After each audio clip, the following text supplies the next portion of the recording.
苏兄，喝茶。到了洛阳，中郎将春风得意啊。我是你的私人参军，到处遭人白眼，你又何出此言？故意嘲弄我？哎呀，近日我见你不骄不躁，眉宇间添了许多淡定从容。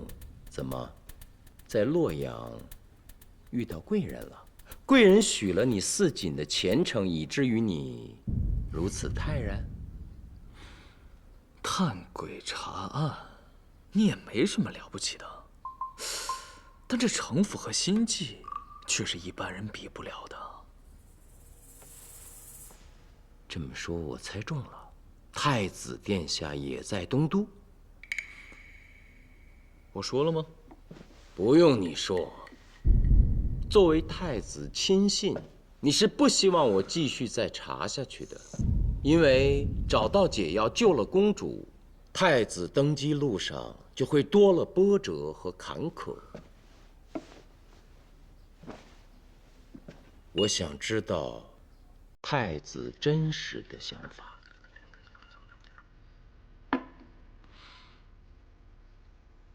怎么？不想带我去见？其实，在宠念寺，我见到了公主。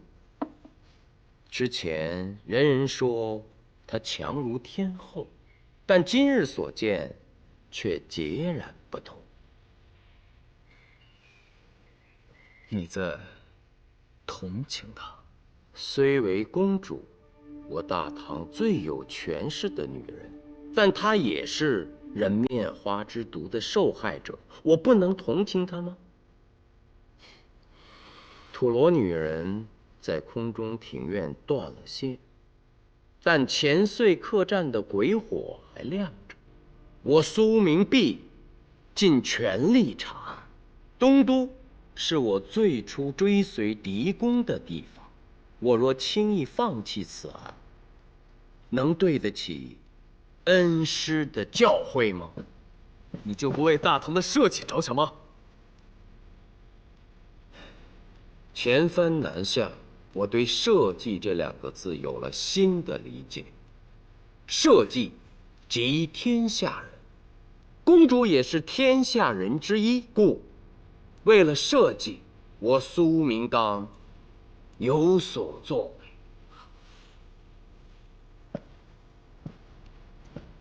公主就在宠念寺，你应该去看看她，也许你会对她有新的印象。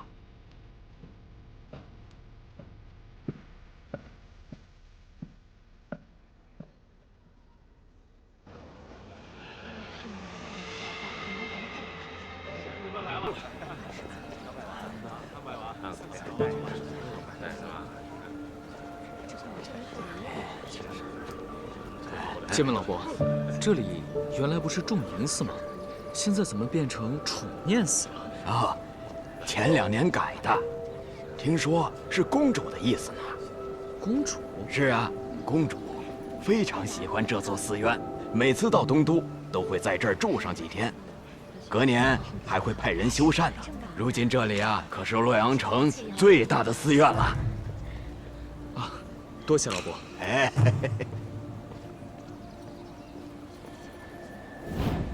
杨继，杨继，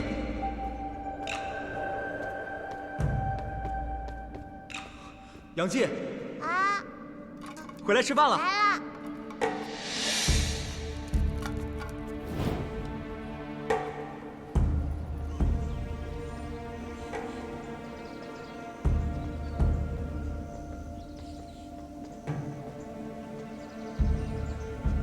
学而时习之，不亦乐乎？学而时习之，不亦乐乎？有朋自远方来，不亦乐乎？有朋自远方来，不亦乐乎？人不知而不愠，不亦君子乎？人不知而不愠，不亦君子乎？小师傅，好，孩子们，我们再来一遍。借问小师傅，这寺院里怎么会有学堂？他们都是活菩萨命寺里收留的，愿意读书的便可来此读书。这样的学堂，崇念寺有10几间呢。先生都是活菩萨出钱请的，个个有学问。活菩萨就是公主呀。有朋自远方来，不亦乐乎？施主，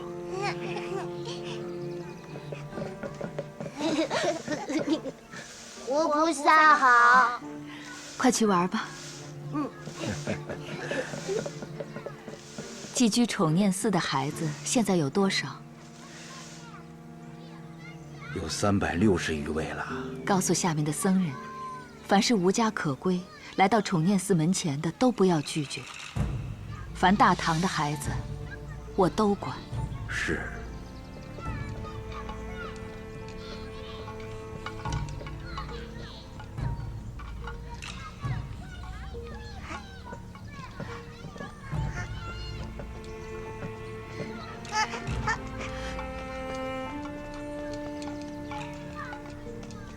他怎么跑了？不让我抱。他一定是恨我。公主，您收留了他，他怎么会恨您呢？想必定是年岁太小，怕生人而已。不是，他一定是恨我，不肯原谅我。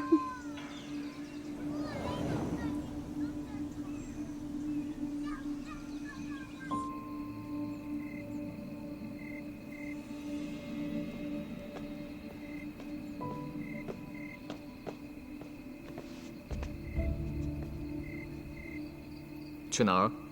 你说呢？当然是去探案了。你还是觉得在那客栈里能拾回断掉的线索？但愿此番前去，能有新的发现。可我们以什么样的名义再回去呢？我们就凭你一个人，就能引出青铜厉鬼？你怎么知道我做不到？当然了，有你的帮忙能更容易些而已。而已？嗯，好吧，我是你的属下，随你怎么说都行。哎，你跟那个胡14娘是怎么说的来着？我说我是驱鬼师，从南边来的，应邀到东都捉鬼。好，就以这个身份，我们回去降魔捉鬼。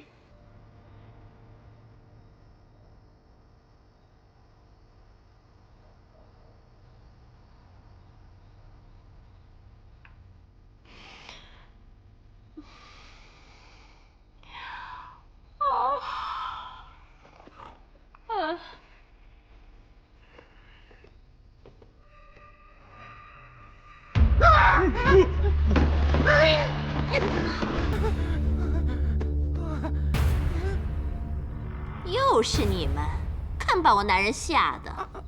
今天你这客栈怎么没人啊？死人诈尸，厉鬼缠身，后半夜还有人持刀到老娘床上劫色，客人全都给吓跑了，连弹琵琶的胡姬都跑了。你们砸了老娘的饭碗，得赔。你看，还讹上咱们了。今天要是不赔，就别想走。关门！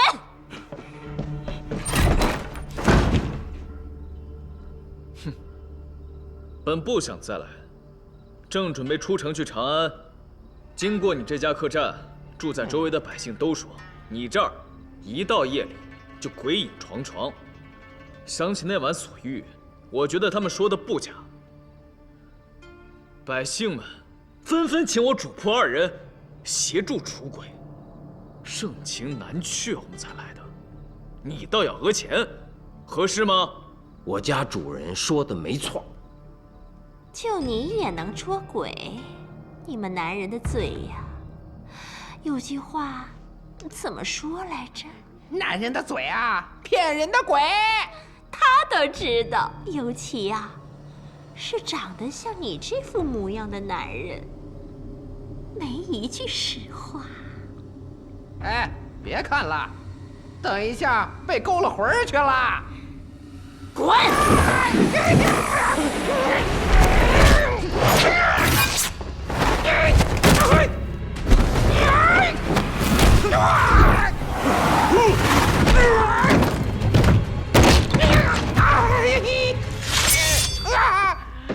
住手！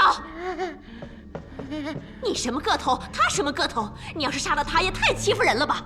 本欲帮着你这电捉鬼，却不识好人心。我们走了。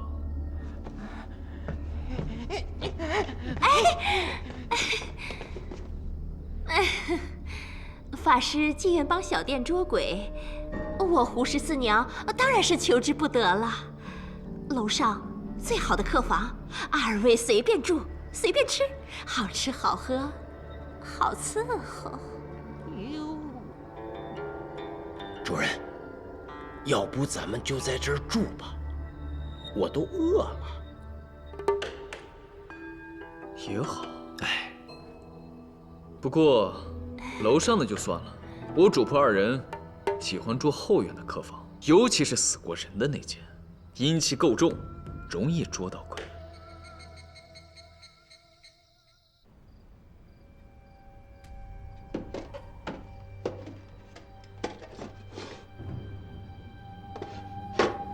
咱们第一次来的时候，并没有带太多钱物。这开黑店的有何所图呢？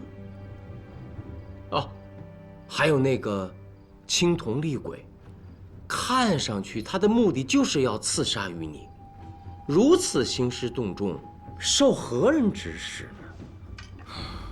是啊，我卢凌风现在既无官职，也无金银，让我做神，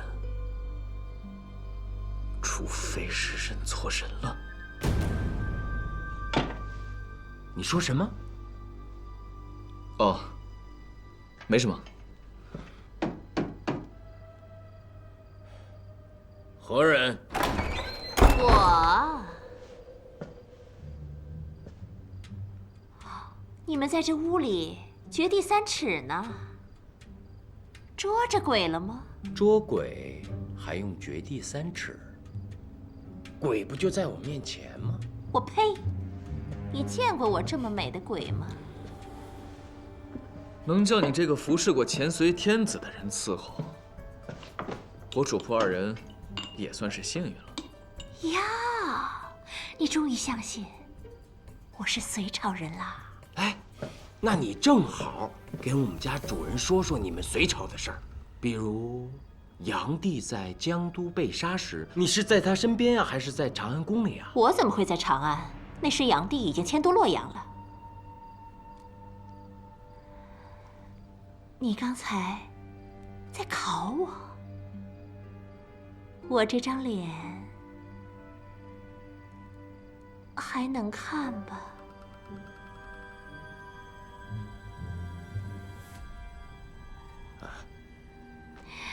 其实啊，炀帝才是我这一生中见过的最好看的人。他不光容貌俊美，皮肤可是吹弹可破。当年他让波斯人进贡人面花，其实不是为了给我们用，而是给他自己用。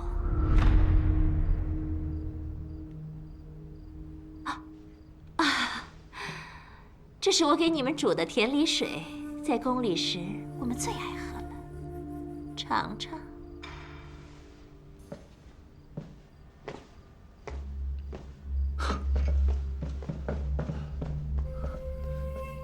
钱遂客栈，钱隋客栈，不可思议。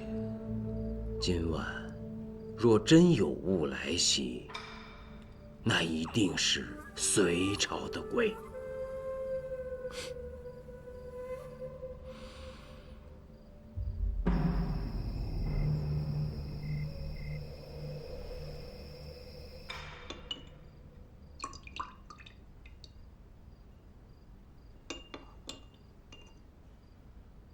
这青铜厉鬼可会再次来袭？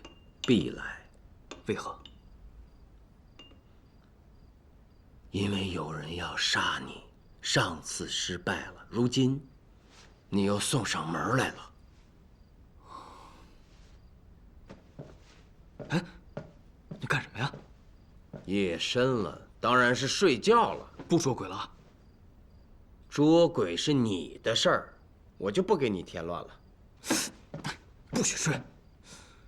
你说，那胡氏四娘真的100多岁了？我怎么看也不像啊。那晚她说她用了人面花得以永葆青春，莫非是真的？这人面花呀，是当年波斯进贡给前隋炀帝的，也许他还真没撒谎。不过一个100多岁的前隋女人还能在我面前搔首弄姿，这我是不信的。刚才乍一听还挺瘆人，不过现在我恐怕已经知道她是谁了。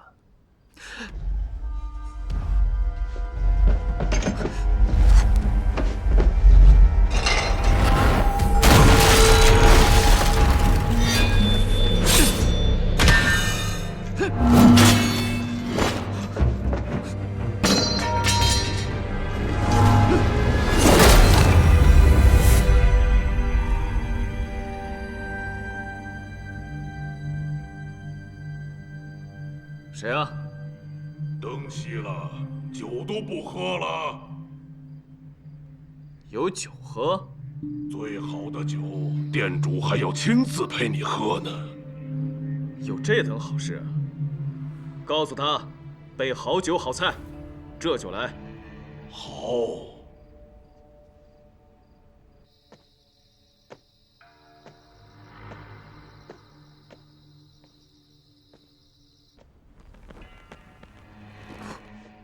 罗凌风，你那天见到的那个青铜厉鬼，跟这个大个子伙计比如何？高大许多。那跟幽离四怪中的那个巨人比如何？还略高大些。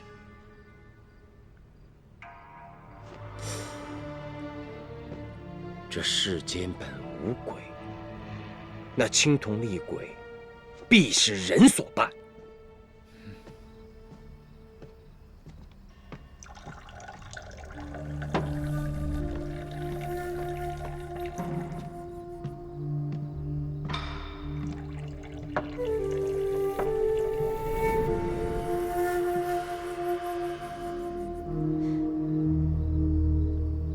怎么，不敢喝呀？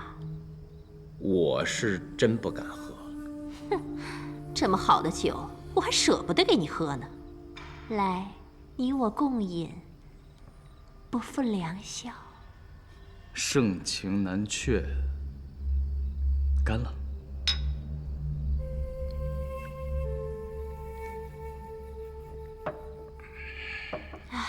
那年初到洛阳，也是这样的一个晚上。炀帝狩猎大获而归，高兴极了，让我们陪他喝酒。席间还特意点我弹奏琵琶呢。怎么，你不会是也要给我们弹琵琶吧？你当然不配了，但是为了他，我却愿意。如此，多谢了。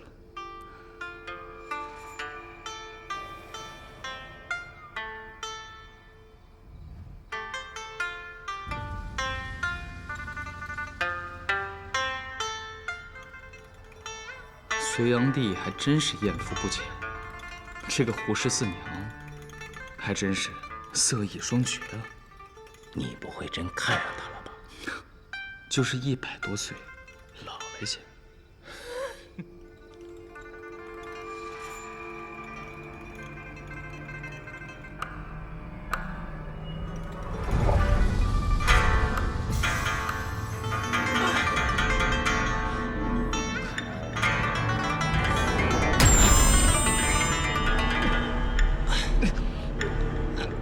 坏了，这酒不是酒，我没喝酒。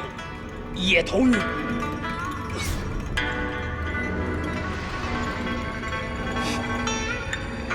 别弹了！怎么，我弹的不好吗？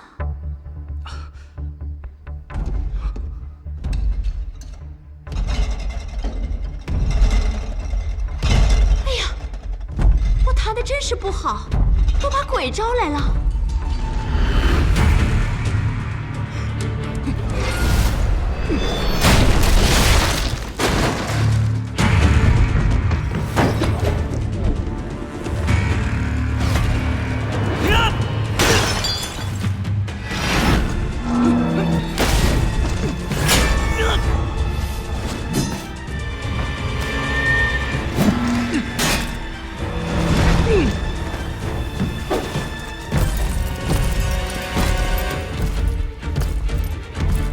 好俊的身手，我为你助兴如何？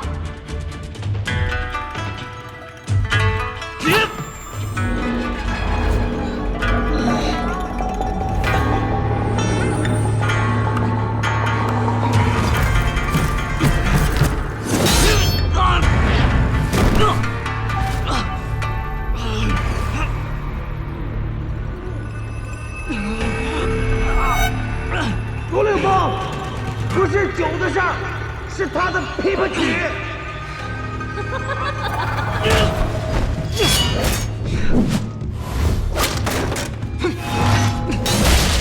现在知道老娘琵琶的厉害了，晚了。谁让你的小命值钱呢？留在这儿吧。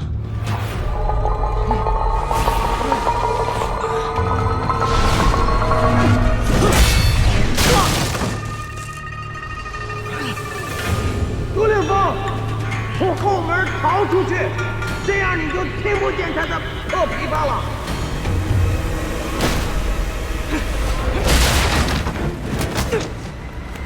我看你往哪儿躲！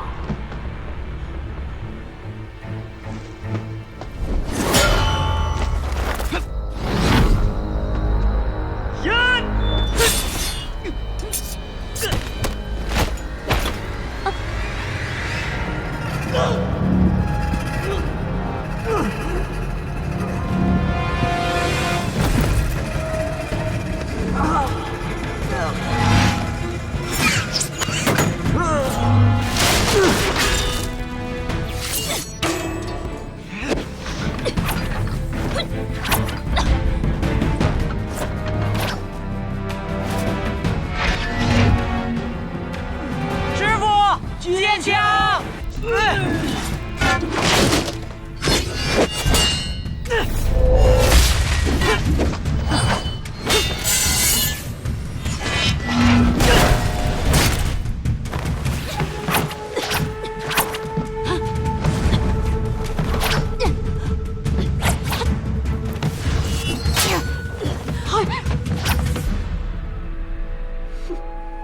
听说你是隋朝人，100多岁的老妖婆，我叫你一声祖奶奶可好？竟在我的客栈给我设埋伏，我扒了你的皮！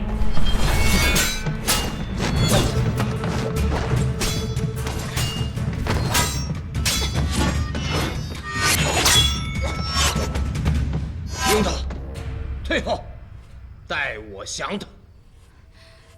别听乱！怎么，不相信我？你是没见过我降魔捉鬼的本事。退后！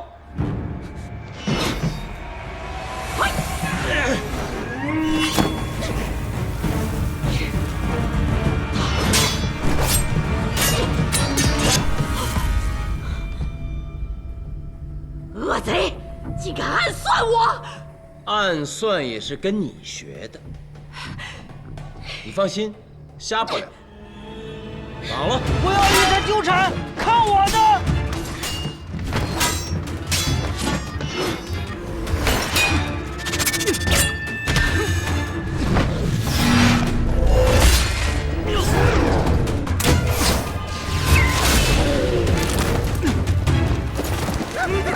让他尝尝我废帝师的烤鸡神火油！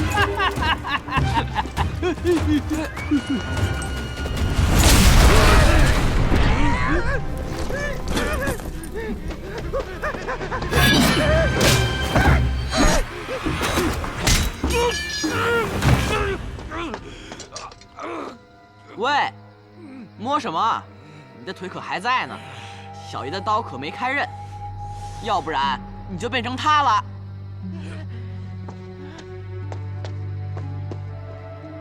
又被你猜中了。青铜厉鬼出现之际，这2个人就不在客栈里。那个时候，我就断定无疑。我怎么越听越糊涂？哎呀，行了，喝酒去。等等，你说，那么大个身形，不会是2个人吧？2个人？你没见那个侏儒身手敏捷，就连胡14娘都能把他抱在怀里。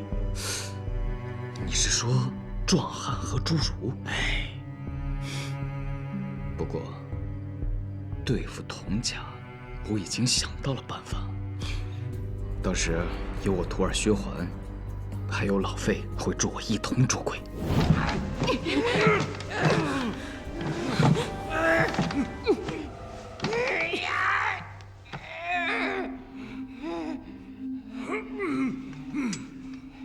你这从乾隋宫中拿出来的人面花确实了得啊，都100多岁了，这脸蛋还这么诱人呢。要不你跟我得了，我不嫌你老。滚开！臭叫花子，竟敢调戏本妃！好大的口气！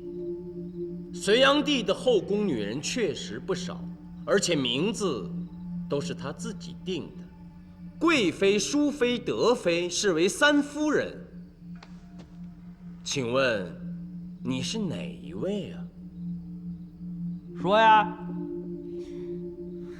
那顺仪、顺容、顺华，修仪、修容、修华，充仪、充容、充华，这9嫔，你又是哪一位啊？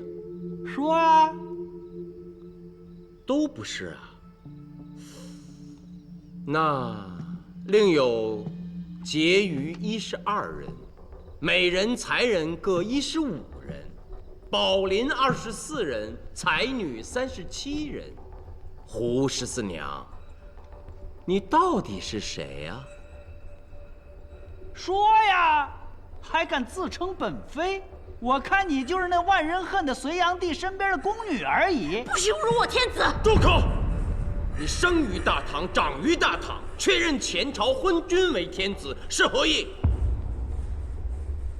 别以为我不知道你是谁。我问你，你跟采寒姑是何关系？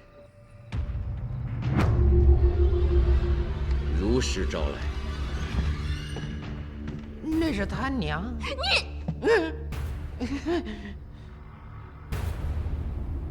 哦，我明白了。20年前洛阳频发鬼案，罪魁祸首就是那采寒姑。她落网之际，有一个帮凶逃脱了。应该就是你吧？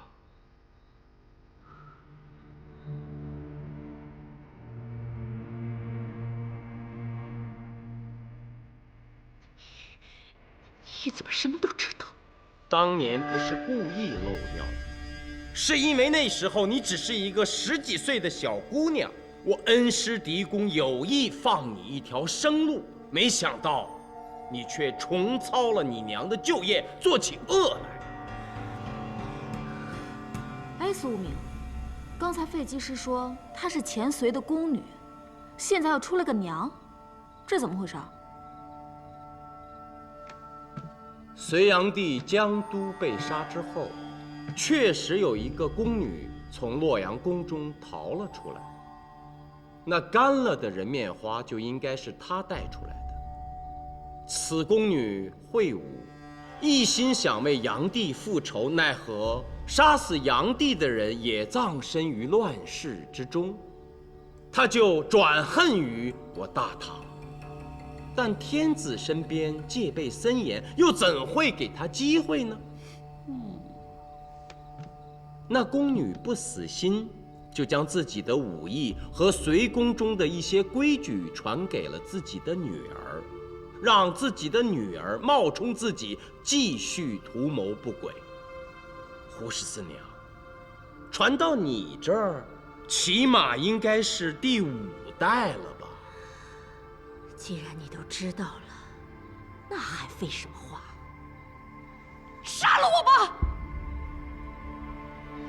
传到你这一代，想刺杀天子，怕是痴心妄想。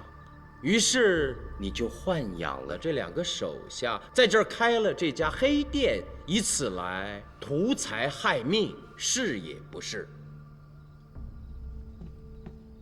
先生，这是在后院柴房发现的。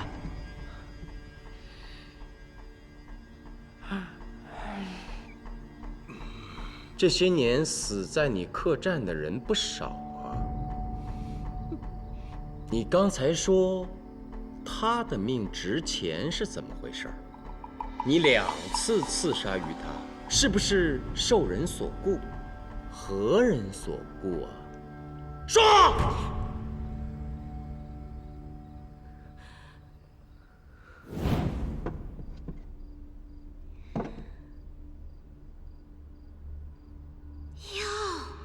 是谁要住进我的客栈？竟然值这个价钱！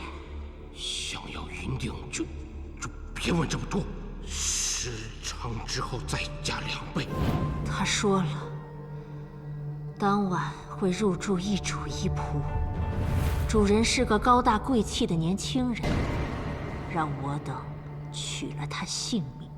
一主一仆。后来你们俩不就来了吗？我想那出钱之人必是想要他的命，所以我就诱他上了阁楼。然后你就给我用了迷香。没曾想你还挺有定力，中了迷香，竟还能跟我的手下大战。你以为我是你们随宫之中的好色之徒吗？区丈夫香能奈我何？你怎么知道我用的丈夫香？不就是西域豹皇为主，配以少量的苗疆鬼丑吗？他当然不知道，我告诉他的。你不会说这是你姥姥的姥姥的姥姥从前随宫中带出来的吧？哎，即便当年有，这搁到现在100多年了，肯定也失效了。鬼丑市面上有兜售的，可豹皇这邪物早就被禁了呀。所谓查禁之物，只是偷偷有售之物而已。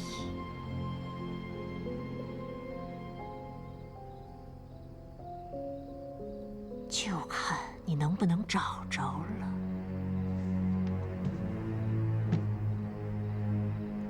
那你是从哪里得到的呀？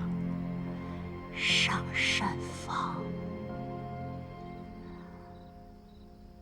药圣堂。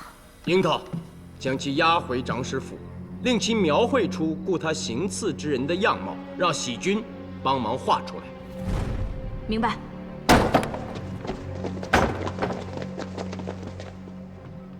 新营在。这2个人先交给你，押入牢狱，听候发落。是。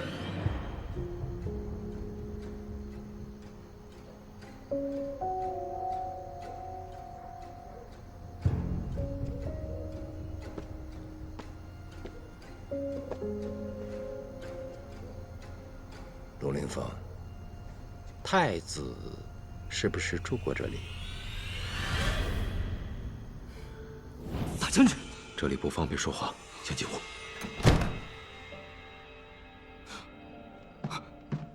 陆凌风，拜见太子殿下。快起来。殿下，我怎么听说你已经回长安了？虚虚实实，本为谋之道也。就好比当初殿下命我将你逐出长安，也未必真的是要惩罚你。殿下，当时我得到消息，公主要给你网罗一个更大的罪名。我若不及时将你赶走，恐怕你我今日就难以再相见了。陆凌风，我虽为太子，但力量单薄，只能以这种方式来保护你，让你受苦了。卢凌风愚钝，一直错怪了殿下。之前心里还一直怨恨于您。大将军，你看，这就是我欣赏卢凌风的原因，心里永远是坦坦荡荡。快起来！你与苏无名南下，有何收获啊？此番南下，涉足偏远，我见识到了最底层的百姓，也了解了最艰难的民生，更感受到了大唐百姓无比的善良与坚韧。殿下，长安、洛阳固然是天下最繁华的都会，但这里的繁华并不能代表大唐的一切。那些偏州远县的百姓们，同样也是大唐的百姓，我们不应该忘记他们。恕卢凌风直言，如果他们不能安居乐业，不能富足生活，那大唐的盛世就永远没有到来。说得好。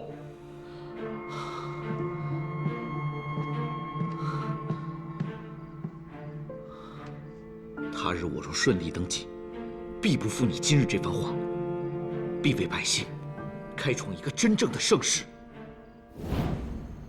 可我还是没想明白，偌大的洛阳，太子为何选择这家客栈？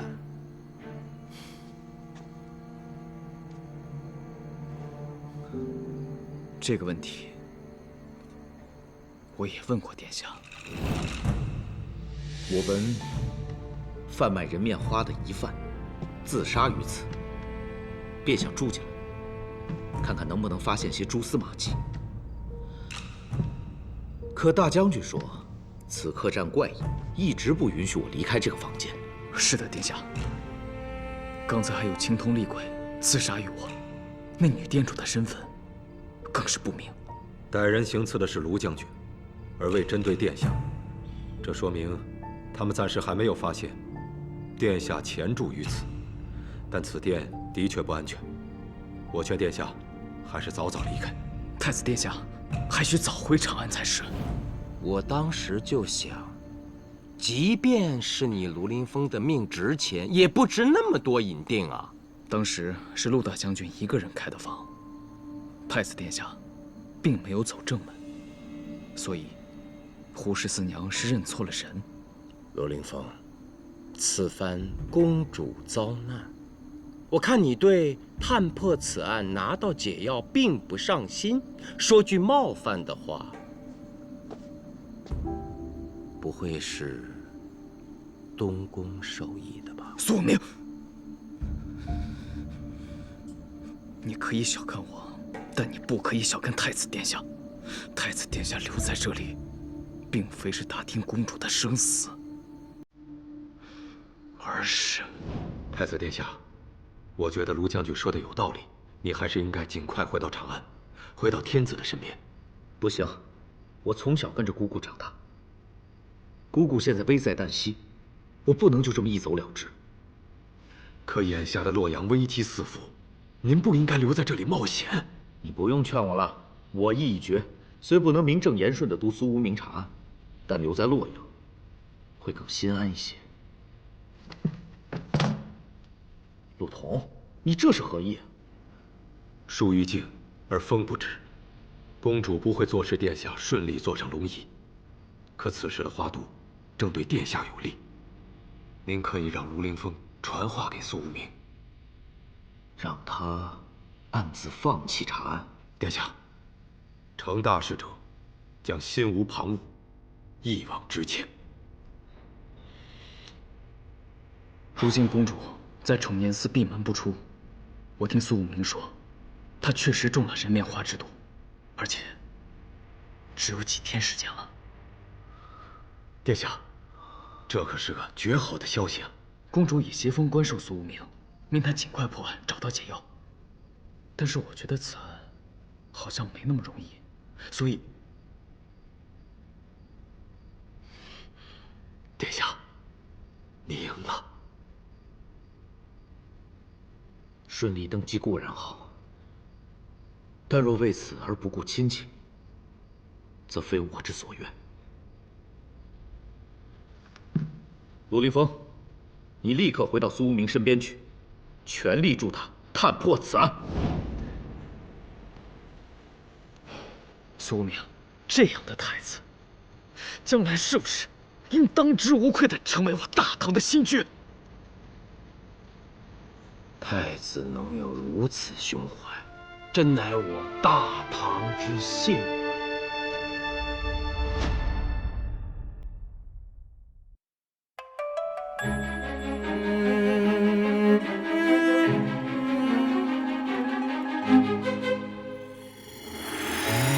有风波起，惊觉寒夜里，拂迷去。盛世繁华里，着新年生安逸。万骑不休，跋涉夜行。心有火光燃东河，去风鸣，是正义。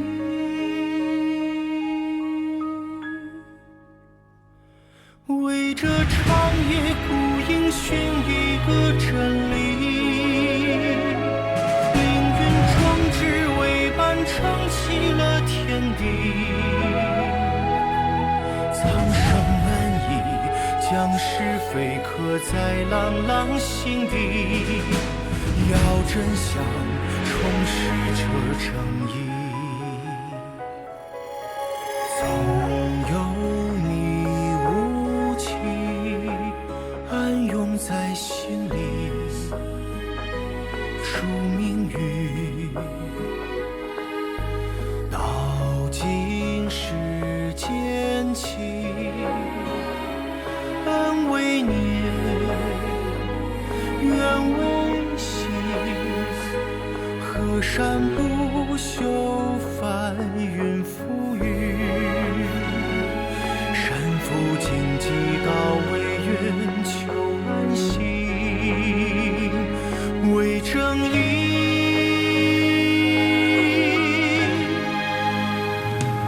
为这长夜孤影寻一个真理，凌云壮志为伴撑起了天地。苍生难移，将是非刻在朗朗心底，要真相重拾这正义。总有千帆险境，一不枉此行，只惧尘血落尽，空有缘为名。生死何意，将情浪化尽这好风景，冉冉正气，